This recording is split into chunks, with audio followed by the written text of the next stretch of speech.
In this video, we're going to be going over 11 signs and symptoms that you might be overtraining and what you can do about it. Hi everyone, my name is Dr. Eric St-Onge, and you have probably heard the term overtraining syndrome or overtraining or burnout before.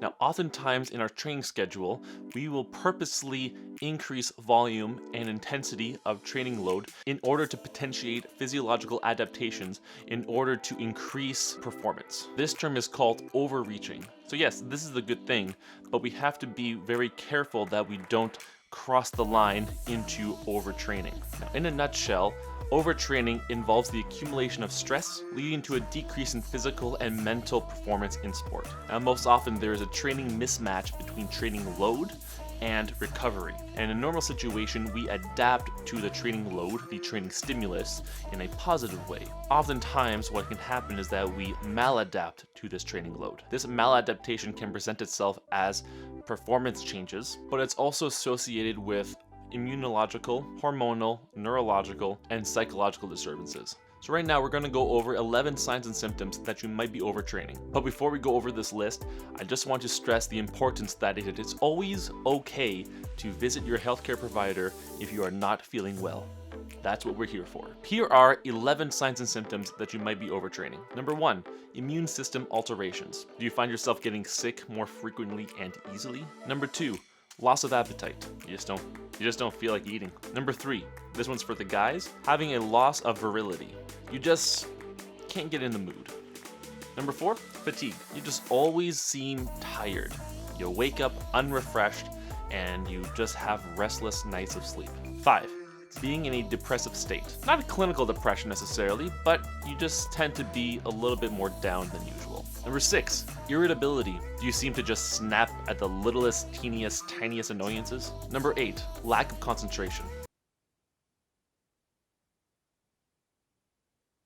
Number 9, heavy, stiff, sore muscles. We often get muscle soreness after a hard workout, but this just seems to last a heck of a lot longer. Number 10, losing weight. This is unintentional weight loss. 11, lastly and most importantly, one of the telltale signs that you are overtraining is that you have a decrease in performance despite increased in effort. This is not an exhaustive list by any means. There can be many more things that presents itself with this, as there is a lack of concrete definition when it comes to overtraining syndrome. But if you're feeling these symptoms and feel that you are overtraining, it's important that you must take a step back.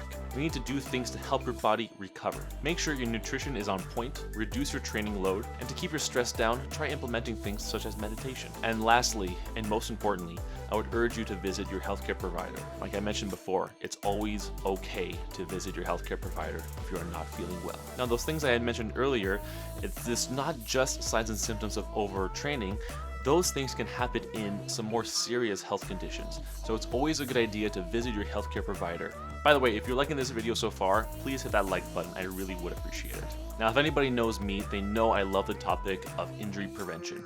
It's just something that just really fascinates me. Because really, quite frankly, what's the best way to treat an illness or an injury?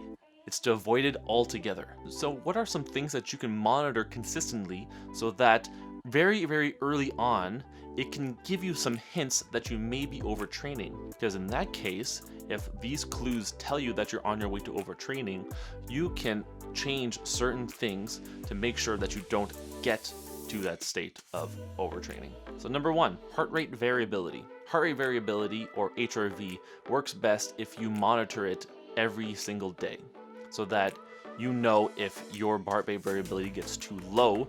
That can be an early sign that something is going on. Number 2, if you don't have a heart rate monitor or don't want to buy one, an easy thing that you can do is first thing when you wake up, when you're still laying in bed, measure your heart rate. Count for 15 seconds how many beats you're feeling on your fingers, multiply that by 4, and that's your beats per minute. So then take that number and monitor it over time. One morning if you're waking up and you notice that your heart rate is a little higher than normal, then this could be a clue. Number 3, monitor your training load. Try not to increase the load of your training more than 10% per week. Number 4, monitor body weight. Any unexpected weight loss can be a sign of overtraining, but also can be a sign of something more sinister as well.